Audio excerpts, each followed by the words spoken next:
ఆంధ్రప్రదేశ్లో రాబోయే స్థానిక సంస్థల ఎన్నికల సమరానికి వైసీపీ శ్రేణులను సిద్ధం చేస్తూ పార్టీ అధినేత మాజీ సీఎం జగన్ మోహన్ రెడ్డి శంఖారావం పూరించారు. బుధవారం తాడేపల్లిలోని పార్టీ కేంద్ర కార్యాలయంలో రీజనల్ కోఆర్డినేటర్లు, జిల్లా అధ్యక్షులు, ఎంపీలు, ఎమ్మెల్యేలు, నియోజకవర్గ ఇన్ఛార్జీలతో జగన్ అత్యున్నత స్థాయి విస్తృత సమావేశం నిర్వహించారు. ఈ సందర్భంగా ఎస్ఐఆర్ వ్యూహంపై దిశానిర్దేశం చేస్తూ చంద్రబాబు నేతృత్వంలోని కూటమి 2 ఏళ్ల పాలనపై తిరుగుబాటుకు సరికొత్త యాక్షన్ ప్లాన్ను ప్రకటించారు. స్థానిక సంస్థల ఎన్నికల్లో ఎక్కడైనా ఏకగ్రీవాలు జరిగితే ఊరుకునేది లేదని, దానిని ఇన్ఛార్జీల వైఫల్యంగా భావించి సీరియస్ యాక్షన్ తీసుకుంటామని జగన్ గట్టి వార్నింగ్ ఇచ్చారు.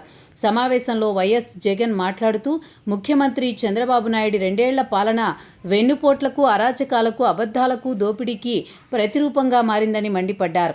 ఎన్నికల ముందు జగన్ ఇచ్చే పథకాల కంటే ఎక్కువే ఇస్తా అంటూ సూపర్ 6, సూపర్ 7లతో పాటు మొత్తం 143 రకాల హామీలతో చంద్రబాబు మోసం చేశారు. తీరా ఓట్లు వేయించుకున్నాక ఇప్పుడు రాష్ట్ర ప్రజలను తినేయడం మొదలుపెట్టారు.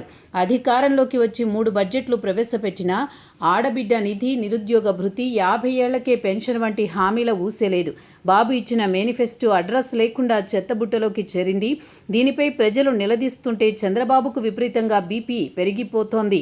మావిగన్ అంటేనే ఆయనకు వణుకు పుడుతోందని జగన్ ఎద్దేవా చేశారు. ఎన్నికల సమయంలో రేట్లు తగ్గిస్తామని హామీ ఇచ్చి ఇప్పుడు పెట్రోల్, డీజిల్ ధరలతో చంద్రబాబు ప్రజలకు షాక్ ఇస్తున్నారని జగన్ ధ్వజమెత్తారు.